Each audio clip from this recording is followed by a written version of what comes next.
mbokki Sénégal mbokki bitim réew te ñu am mbégte nañ bàyyi justice sélective yoon woo xam ne day jël ñenn dóor leen et jël ñenn mu jox leen lu mu leen war ta jox soo àndeek man People TV International gaaw leen dem ngeen abonné bés cloche bi abonnez-vous.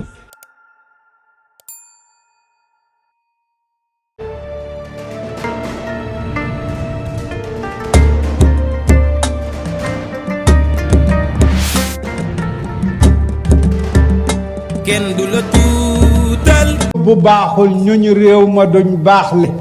nañ bàyyi règlement de compte nañ bàyyi justice sélective yoon woo xam ne day jël ñenn dóor leen et jël ñenn mu jox leen lu mu leen war ta jox soo àndeek man muuñ boo àndut ak man xam mais loolu munta nekk ab doxalin bu yàlla di seetaan nañ waxante dëgg dafa laaj nag mu am ñu jàkkaarloog nguur ne ko li ngay def du dëgg ab yoon lu ñëpp bokk te mooy defar réew kenn du ko jël di ko foye réew ma ngay daaneel moom ngay nasaxal yàlla nee na ngeen respecté justice taxawal ko mbooleem ilimaan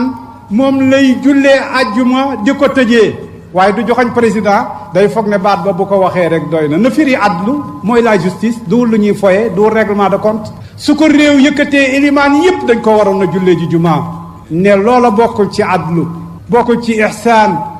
beneen bi nag itaay dil qurba réew mi nga nekk ilif ko ñi bay ba sonn te mënuñoo jëriñu ca mbay ma lañ la fa tegee woon wàcc nga ko mu mel ni nag réew mi weer wi ren weer wi déwén réew mi dugg na ci guddi gu bëtam setul ndax danañ seet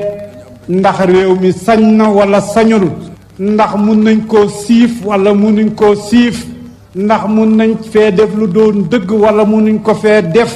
danañ xam ndax réew mi am na ay doom wala réew mi bu eboo muy continuer ñu koy takkal ay buumu njaam mu mel ni loolu ñu ngi toll ci guddi goo xam ne bëtam setagul bismillah ci guddi googu nag nga xam ne bëtam setagul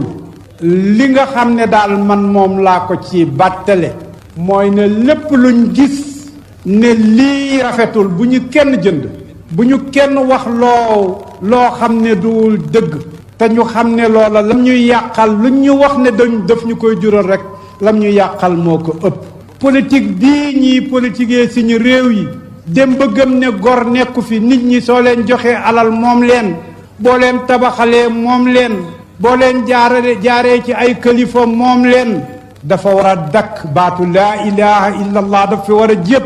te mooy yàlla rek a fi mën a tabax yàlla rek a fi mën a maye yàlla rek a fi mën a joxe danay jaarale nag ci loxo bu nekk loxo boobu danañ ko gërëm lu em ni lam def danañ ko gërëm lu em ni lam def waaye nag du tax mukk ñu ne ko yaay yàlla du tax mukk ñu ne ko boo dee ñu torox du tax mukk ñu wax lu ñu warta wax wala def lu ñu warta def nit yi diine yi nag nit ñaa ngi leen di xeeb de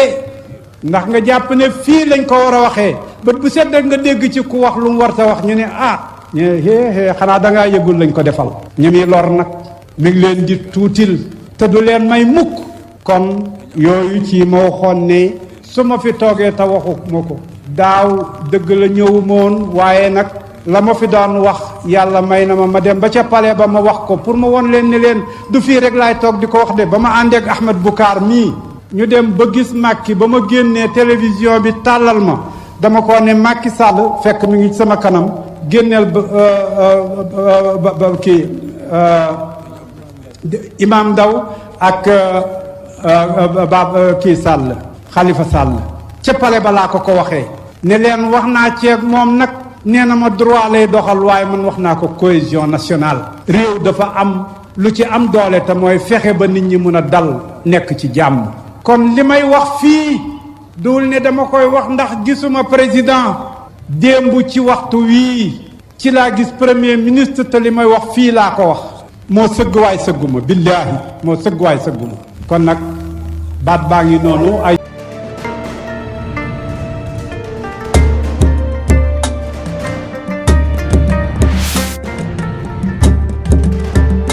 kenn du la tuutal mbokki Sénégal mbokki bitim réew te ñu am mbégte di leen yëgal suñu chaîne bi nga xam ne mooy People TV International lépp loo xam ne ba ngeen ko xam seen wàllum diine mooy xam actualité la moo xam li xew ci bitim réew la moo xam sport la lépp mu ci biir People TV International gaaw leen dem ngeen abonné bés cloche bi abonnez-vous.